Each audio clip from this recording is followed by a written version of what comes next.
Hello बच्चों, मेरे class में आप सभी का हार्दिक स्वागत है।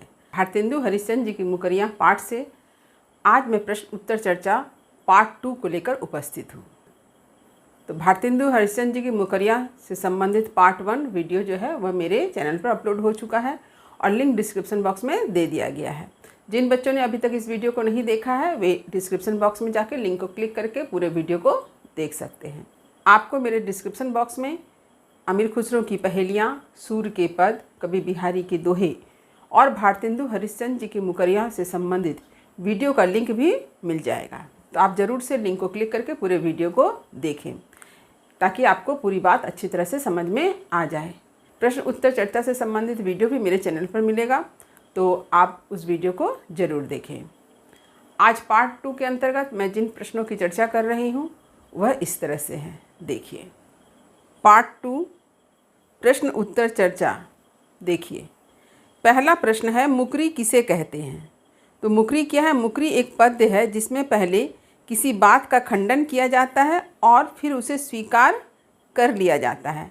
तो आपने मुकरी पढ़ा ही है। तो मुकरी में क्या होता है? पहले किसी बात का खंडन होता है, फिर अंत में उस बात को स्वीकार कर लिया जाता है। दूसरा प्रश्न देखिए, मुकरी का अर्थ क्या है? मुकरी का अर्थ है मुकरना। अपने जीवन में मुकरना शब्द का प्रयोग करते ही हैं कि देखो वह बात से मुकर गया, इस तरह की बात।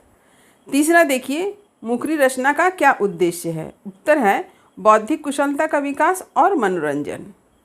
तो मुकरी क्यों लिखी जाती है? मुकरी लिखने का एक उद्देश्य है कि जब आप मुकरी पढ़ते हैं तो आप उस पर विचार करना शुरू करते हैं कि आखिर इसका उत्तर क्या होगा। यानी आप अपने बुद्धि का उपयोग करते हैं, आपकी बौद्धिक कुशलता का विकास होता है। इसके साथ ही साथ क्या है?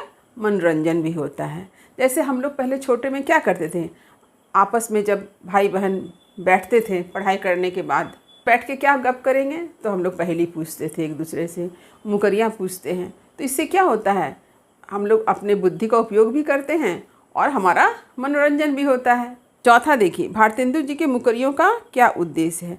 अब भारतेंदु हरिश्चंद्र जी ने जो मुकरियाँ लिखी उसका एक विशेष उद्देश्य है। यानी भारतेंदु हरिश्चंद्र जी ने मुकरियों को मनोरंजन के उद्देश्य से लिखा है, बौद्धिक कुशलता के उद्देश्य से लिखा है, लेकिन इन मुकरियों को लिखने के पीछे उनका क्या उद्देश्य था, इस बात को भी जानना बहुत ज़रूरी है। हम लोग सभी जानते हैं कि भारतेंदु हरिश्चंद्र जी का जो समय है, रचना काल है, वह ब्रिटिश काल है।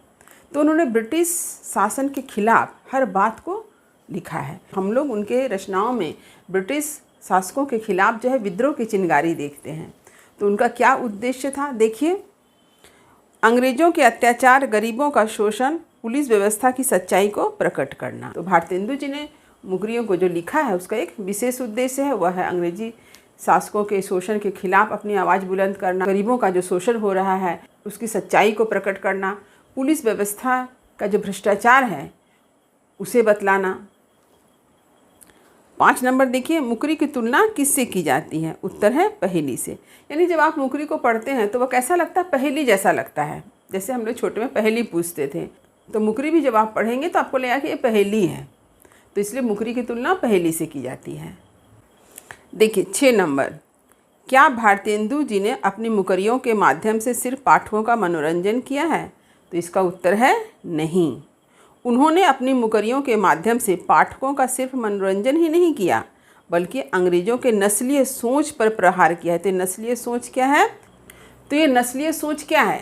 अंग्रेज जो है गोरे काले का भेद करते थे। वे हम भारतीयों को क्या कहते थे? Bloody Indian. हम भारतीयों को बड़े नीच दृष्टि से देखते थे क्योंकि हम भारतीयों का रंग काला है और अंग्रेज़ों की चमड़ी का रंग कैसा है? गोरा। चमड़ी का रंग सफ़ेद होता था, गोरा होता था, इसलिए वे अपने आप को ऊंची जाति का समझते थे। जैसे मानो वे बहुत उच्च कोटि के हैं और हम भारतीय बड़े निम्न कोटि के हैं। तो ये जो भेदभाव है, गोरे काले का जो भेद है, इस सोच पर उन्होंने प्रहार किया है कि अंग्रेज किस तरह से नस्लीय भेद करके हम भारतीयों पर अत्याचार करते थे।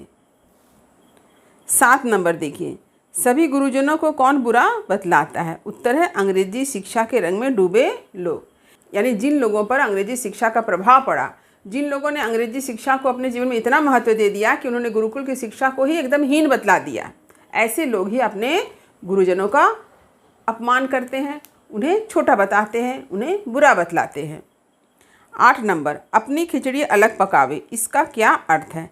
ऐसा कार्य कौन करता है? तो ये एक मुहावरा है। इसका अर्थ है सिर्फ अपना स्वार्थ देखना। ऐसा कार्य अंग्रेजी शिक्षा के रंग में डूबे लोग करते हैं। तो अपनी खिचड़ी अलग पकाने का अर्थ क्या है कि आप किसी से मतलब नहीं रखते हैं, सिर्फ अपने बारे में सोचते हैं। ऐसे लोगों को कहा जाता है अपनी खिचड़ी अलग पकाना।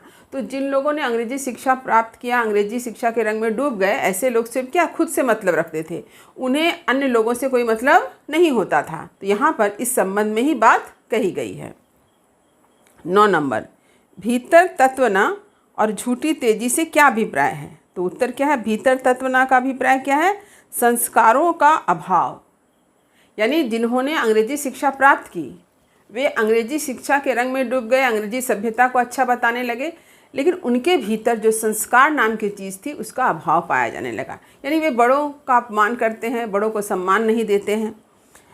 इसके साथ ही साथ झूठी तेजी का क्या अभिप्राय है? व्यर्थ का अहंकार, झूठा घमंड। 10 नंबर, काम ना आओ, इसका क्या अर्थ है? तो इसका उत्तर है उपयोगहीन। देखिए 11 नंबर, ऊंची नीची राह से कवि का क्या अभिप्राय है? उत्तर है ऊंची नीची राह का अर्थ है कठिन डगर। डगर का मतलब क्या होता है? रास्ता। ठीक है, तो ऊंची नीची राह का अर्थ हो गया कठिन डगर यानी कठिन रास्ता। कवि ने बतलाया है कि अंग्रेज भारतीयों से छोटी से छोटी वस्तु पर मनमाना टैक्स वसूलते थे, परंतु हम भारतीयों की समस्याओं का समाधान करने के बजाय हमें गलत सलाह, कठिनाई से भरा मार्ग दिखा देते थे। तो ऊंची नीची राह से तो तात्पर्य हो गया कठिन रास्ता। तो इसका अभिप्राय क्या है कि हम भारतीय टैक्स तो भरते थे, लेकिन टैक्स भरने पर भी वो हमारे किसी काम नहीं आता था, और यदि हमें कभी ज़रूरत पड़ जाए तो हमें वे ऊंची नीची राह दिखलाते थे, यानी कठिनाइयों से भरा रास्ता दिखलाते थे, हमें गलत सलाह देते थे। 12 नंबर देखिए, समय पड़े, इस मुहावरा का अर्थ लिखें। तो उत्तर क्या है? आवश्यकता या ज़रूरत पड़ने पर। यानी समय पड़ने पर का अर्थ है ज़रूरत या आवश्यकता पड़ना। 13 नंबर, गूंगी किसे कहा गया है? गूंगी कहा गया अंग्रेजों को। और यदि यह प्रश्न पूछा जाए कि अंग्रेजों को गूंगी क्यों कहा गया है, तो इसका उत्तर यही होगा कि भारतीय अंग्रेजों को टैक्स देते थे। यानी अंग्रेज जो है मनमाना टैक्स वसूलते थे हम भारतीयों से, लेकिन वह धन हमारे किसी काम नहीं आता था। यदि कभी आवश्यकता पड़ी तो वे हमें क्या करते थे? गलत रास्ता दिखाते थे, और हमारी समस्याओं पर वे मौन हो जाते थे, हमारी सहायता नहीं करते थे। इसलिए अंग्रेजों के लिए गूंगी शब्द का प्रयोग किया गया है। 14 नंबर प्रश्न देखिए, चुंगी का शाब्दिक अर्थ क्या है? यानी इस शब्द का अर्थ क्या है? कर या टैक्स। चुंगी को कर भी कहते हैं, टैक्स भी कहते हैं। 15 नंबर देखिए, वह कौन सी वस्तु है जो विभिन्न प्रकार की बात सुनाती है पर हर दिन न आकर 7वें 8वें दिन हमारे घर आती है? तो इसका उत्तर क्या है? समाचार पत्र या अखबार। तो यहाँ पर पूछा गया है प्रश्न कि ऐसी कौन सी वस्तु है जो प्रत्येक दिन नहीं आती है, लेकिन वह हमारे 7वें और 8वें दिन घर आती है। तो मैंने आप लोगों को मुकरी का अर्थ बताते समय बताया था कि पहले जो है समाचार पत्र जो है साप्ताहिक होते थे, यानी सप्ताह में एक बार समाचार पत्र निकलता था, इसलिए 7वां 8वां दिन कहा गया है। देखिए 16 नंबर, घर बैठा ही जोड़े तार का क्या तात्पर्य है? उत्तर है इसका तात्पर्य यह है कि अखबार के जरिए हम संपूर्ण संसार की जानकारी या खबर घर बैठकर प्राप्त कर लेते हैं। इस तरह से अखबार संपूर्ण विश्व या संसार से हमारा संबंध जोड़ देता है।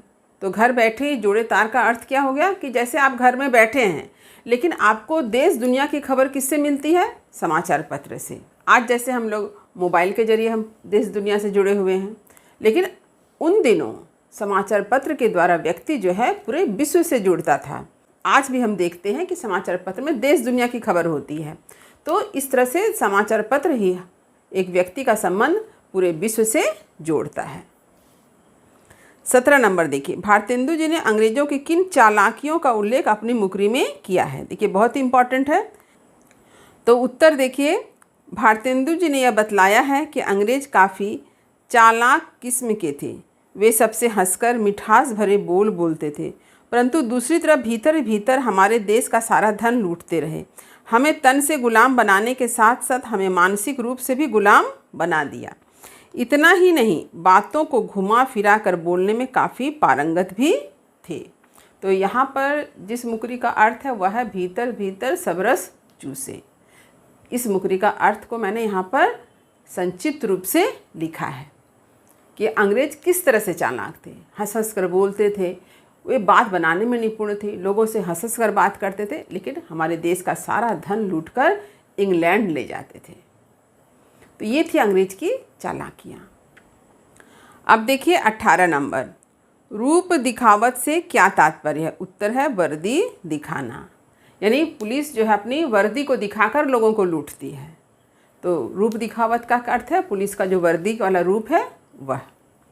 19 नंबर, कौन वर्दी या रूप दिखाकर जनता का सर्वस्व लूट लेती है? उत्तर है अंग्रेजी पुलिस। 20 नंबर देखिए, सर्वस्व लूटत का क्या अभिप्राय है? उत्तर है जनता का धन, दौलत, मान सम्मान आदि को लूटना। 21 नंबर देखिए, पुलिस के फंदे में पड़ा व्यक्ति क्यों बच नहीं पाता है? इसका उत्तर क्या है? क्योंकि पुलिस उस पर तरह तरह का केस या मामला दर्ज करके उसे जेल में डाल देती है या फिर उससे मनमाना धन वसूल करती है, जिसके चंगुल से आम जनता का निकलना दुष्कर हो जाता है। यानी पुलिस के फंदे में जो एक बार पड़ गया वह उससे बाहर नहीं निकल पाता है, क्योंकि पुलिस क्या करेगी? उसके नाम से तरह तरह का मामला बनाएगी, केस बनाएगी और उसे जेल में डाल देगी। और अगर आपको इससे बचना है तो पुलिस को पैसा दीजिए, रिश्वत दीजिए। तो इस तरह से पुलिस क्या करती है? धन लूटती है। 22 नंबर देखिए, पुलिस के हृदय को कैसा बतलाया गया है? तो इसका उत्तर क्या है? देखिए, छल कपट रूपी कटारी के समान बतलाया गया है। 23 नंबर देखिए, हुलिस का क्या अर्थ है? उत्तर है आनंद, खुशी। 24 नंबर देखिए, पुलिस के हृदय में किस बात को लेकर आनंद है? उत्तर इसका है जनता के धन को लूटने का आनंद। तो आप लोगों ने मुकरी में क्या पढ़ा है? कपट कटारी जिये में हुलिस, यानी पुलिस का हृदय जो है कपट से भरा हुआ कटारी के समान है और उसके हृदय में जनता को लूटने का आनंद है। हुलिस यानी आनंद है। 25 नंबर देखिए, मुंह लागे इस मुहावरा का क्या अर्थ है? इसका उत्तर है स्वाद लगना। जैसे आप कोई चीज़ खाते हैं और आपको बहुत अच्छा लगता है तो आप क्या कहते हैं? इसका स्वाद मेरे मुंह में लग गया है। इसका मतलब है कि वह भोजन जो है वो आपको बहुत अच्छा लगा है। 26 नंबर देखिए, किसका स्वाद लगने पर व्यक्ति का मान सम्मान, धन दौलत, जाति, कुल सबका नाश हो जाता है? उत्तर क्या है? शराब का स्वाद। और 27 नंबर क्या है? देखिए, शराब मनुष्य को क्या बना देती है और कैसे? इसका उत्तर क्या है? शराब क्या बना देती है? पागल और खराब। और कैसे बनाती है? क्योंकि शराब के नशे में व्यक्ति को उचित अनुचित का ज्ञान नहीं रहता है। तो इस तरह से शराब जो है मनुष्य को पागल और खराब बनाती है।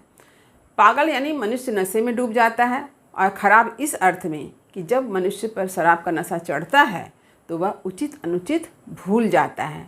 वह यह भूल जाता है कि उसका भी एक परिवार है, उसके भी बच्चे हैं, उसके बच्चे भी पढ़ाई कर रहे हैं। वो इन सारी बातों को भूल जाता है। वह क्या करता है? सिर्फ शराब पीना चाहता है। ऐसे में उसका परिवार जो है धीरे धीरे करके बर्बाद हो जाता है। यह है भारतेंदु हरिश्चंद्र जी की मुकरियों से कुछ प्रश्न और उसके उत्तर। तो उम्मीद करती हूँ कि इन सारे प्रश्नों का उत्तर आपने अच्छी तरह से समझ लिया होगा। फिर भी यदि कहीं कुछ समझने में दिक्कत हुई हो तो कमेंट अवश्य करें, वीडियो को लाइक करें और सभी पढ़ने वाले विद्यार्थियों में शेयर करना ना भूलें। जो बच्चे मेरे चैनल पर नए हैं वे चैनल को सब्सक्राइब जरूर कर लें ताकि हर नई वीडियो का नोटिफिकेशन उन्हें समय समय पर मिल सके। तब तक पढ़ते रहिए, जीवन में आगे बढ़ते रहिए। मेरी शुभकामनाएं आप सभी बच्चों के साथ है। धन्यवाद।